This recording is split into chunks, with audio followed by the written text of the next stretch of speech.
Hyderabad is a breathtaking city. It's home to some of the nation's most incredible architecture and it's famous for its historic jewel trade. But speaking of jewels, it's also produced some of the nation's most dazzling sports personalities. And today I'm about to meet with a woman who embodies strength and sportsmanship, a player that has transformed the level of women's tennis in India, taking it to entirely new heights.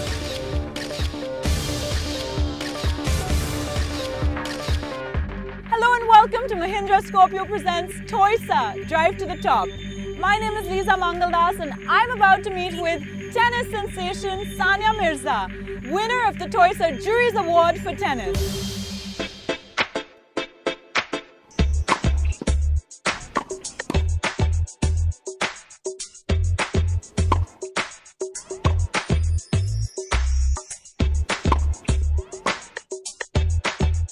Sania, it's so fantastic to see you practicing this morning in your fantastic academy. Thank really you. So inspiring to be here. Thank you. Thanks. And congratulations, world #1 in women's doubles.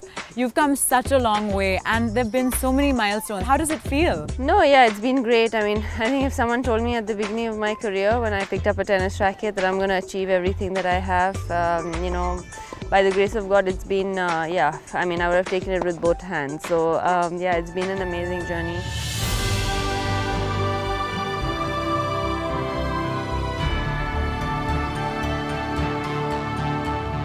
Was there a moment in your childhood or an incident that kind of really ignited this fire that continues to blaze within you for the sport? Because I'm sure this would not have been possible without passion, you know? I used to do a bunch of things. I used to swim, I used to, roller skate, and I used to play tennis. And it was, I think the coach called a month later and, first he didn't want to actually take me in the academy because he said I was too small at 6 to play.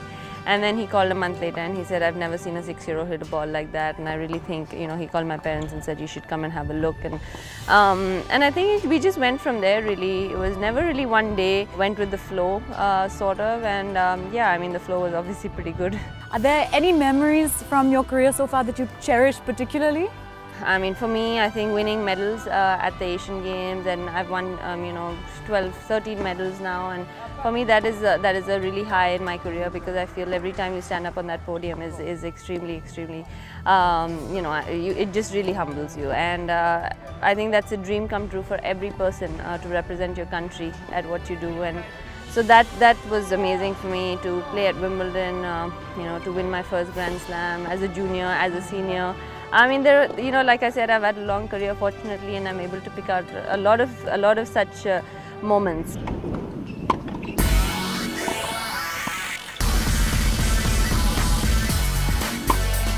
And you're such an inspiration to so many. And how fantastic that you've even started an academy. Tell me, where did the idea to start the Sania Mirza Tennis Academy come from? Well, this is something that is actually just something that I wanted to give back to the game. I feel that we've come a long way in the last 10, 11 years, especially in tennis, and I think the legacy of tennis should go on.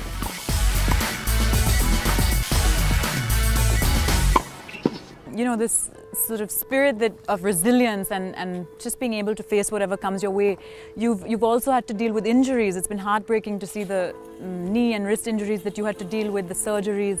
But you came back, and how? I mean, tell me a little bit about the process of recovery and healing. It's part of our sport. We have to punish our bodies day in and day out. I've been doing it for the last 22 years and I will keep doing it until I want to stay on the top and keep playing. For me, 2010, when I couldn't even comb my hair, my wrist was so bad. I literally could not pick up a phone or pick up water bottle, and for me playing tennis was so far, the thought was so far from me. I just wanted to not be handicapped anymore.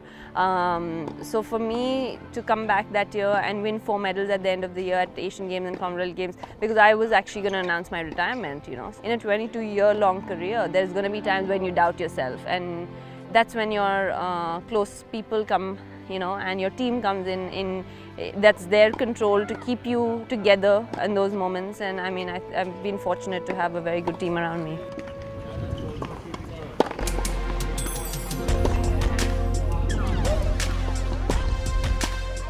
It was such fun seeing Sania practice, and now I have the opportunity to meet Mr. Imran Mirza, who's both Sania's dad and coach, and I'm sure that he's played such an instrumental part in your careers, as we've all heard about. Your role as both coach and parent, was it difficult sometimes to play both these roles? Because on the one hand, she's your daughter, and the very biological urge to care for and nurture, and in the face of injury or in the face of a loss or all of that. You understand your daughter better than anyone else can, so you understand the temperament, and you try to work around that. And I think that helped in some ways, because you know exactly how a girl reacts when she's your own girl. So. Not always, but don't we all know that?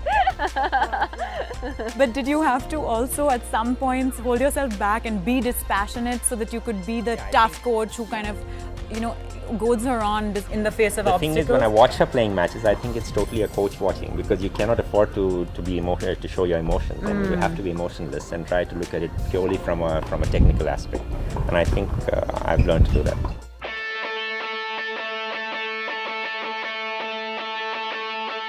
This is the wow, where all the trophies have been. There's so many, I can't even begin to count. It humbles me when I come here, actually, and it really does inspire me every time I walk in this room.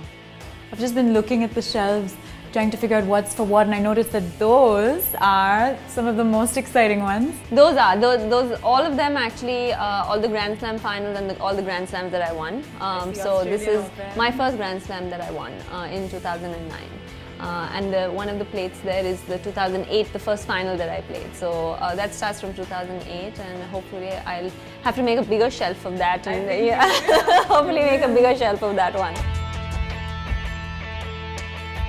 How would you define your sense of style?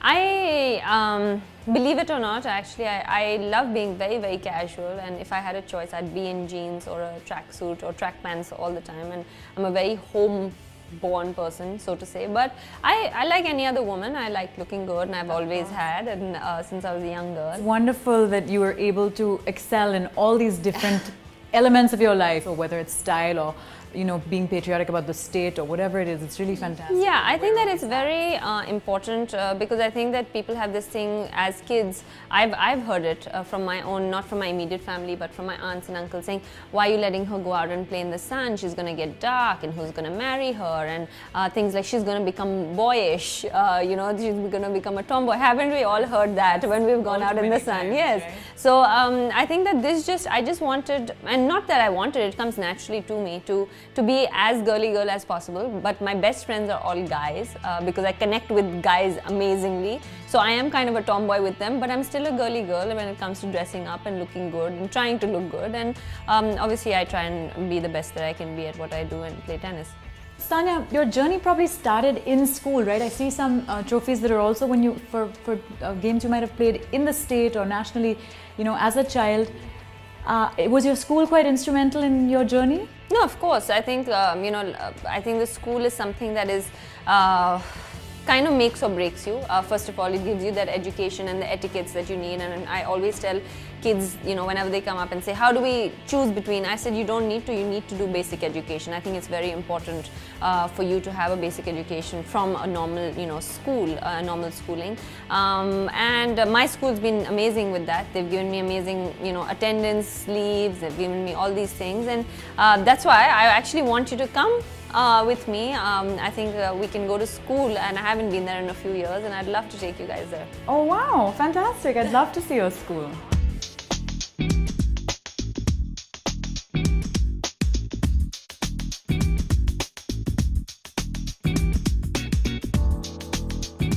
Well, Well, this is my school where I spent a large, obviously, portion of my life, most important portion of my life. This is my lovely principal. Good afternoon, Lisa. How are you?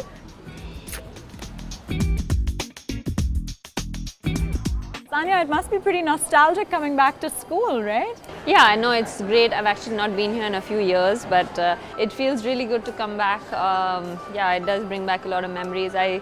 I've actually gone to this school since I was 4. So basically since I started going to school, and I finished my 12th here. So actually this is, I used to have, I had a lot of classrooms obviously because I did my 12th. So I had a lot of classrooms here.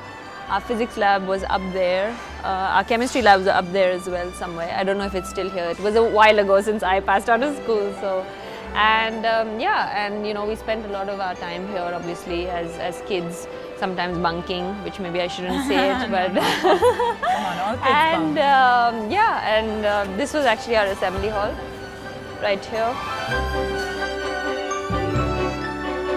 How did you manage to sustain a balance between your academics and your sport, particularly earlier on when maybe you weren't sure whether you were going to go pro? Well, I mean, I think that I had my doubts initially, but because I was actually a bookworm, believe it or not, I loved school, I loved coming to school, and I didn't want to play tennis initially because I didn't want to spoil my 100% attendance, and I was always a 90+ student. So, you know, I was really a bookworm. But actually my headmistress at the time, who was, and I was in my 4th grade, I think, and she called me one day and I was really scared and I was like, why is she calling me? And she called me and she tried to explain to me that how good I was at my sport and how I should pursue it and how the school will back me up.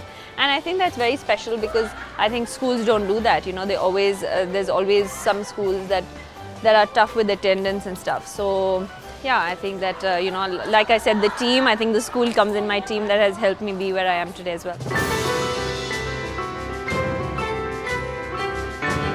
Sania, so great chatting with you and getting a glimpse into your life, from your world in tennis to your more personal sort of school life and your home life. It's just been wonderful. Thank you so much. Thank you, it's been a pleasure.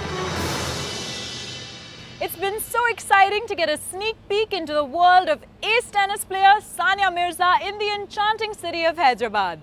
It's now time for a quick break, but don't go anywhere because when we return, we have another inspiring story of a sports person who's done India proud.